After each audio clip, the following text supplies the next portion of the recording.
आसंता काली ओडिशा रे अनुष्ठित हेब चतुर्थ पर्याय निर्वाचन।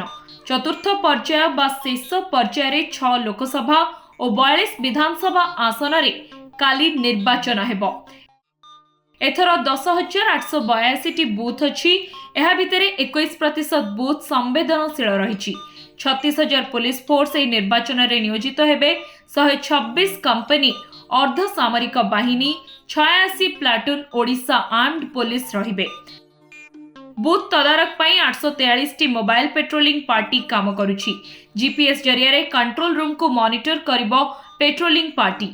विधानसभा निर्वाचन मंडली पाई एसडीपीओ और डीएसपी दायित्व रे रहिबे। संवेदनशील स्थान रे क्विक एक्शन टीम काम करिबो।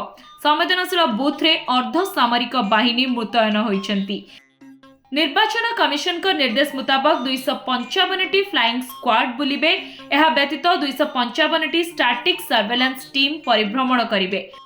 भारतवर्षर सप्तम पर्याय निर्वाचन एवं ओडिशार चतुर्थ पर्याय जोड़ा शेष पर्याय से निर्वाचन आसंता काली अनुष्ठित होगा जाउछि। आमर आगुरी जो 3टी पर्याय निर्वाचन सरी 15टी पार्लियामेंट्री कन्स्टिट्युएंसी रे एवं 105 एसेंब्ली कन्स्टिट्युएंसी रे शांति श्रृंखला सहित समापन होईछि।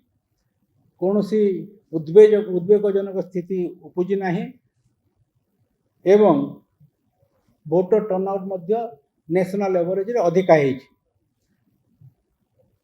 এই যে লাস্ট 3 ফেজ রে আমার 26,000 ঊর্ধ্ব বুথ রে ভোটিং হইছি এবং খুশির কথা কেবল 2টি বুথ রে রিপোল হইছি, जोटा गोटे रेकर्ड आगु एते कम संख्यक रिपोलिंग केबे ही नथिला।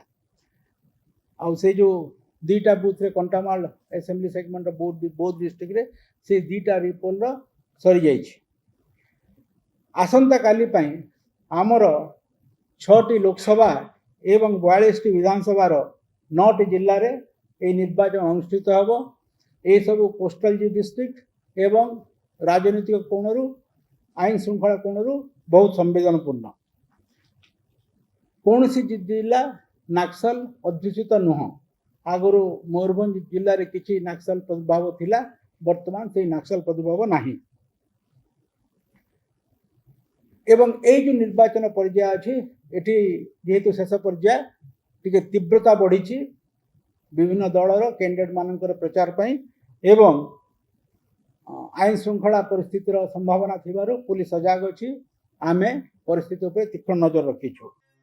अबाध मुक्त और निरपेक्ष निर्वाचन पई ओडिशा पुलिस प्रतिश्रुतिबद्ध बोली कहिसंती police DGP. Hello 10th examiners, आपण माने एमटी एक स्कूल खोजुचंती कि जोंठी इंटीग्रेटेड कोचिंग पाई परिबे तेबे टीएससी गुरुकुले जोग दियंतु जा एकेडमिक लर्निंग पार्टनर फिजिक्स वाला सहित अनुमोदित। कॉल 9438782020।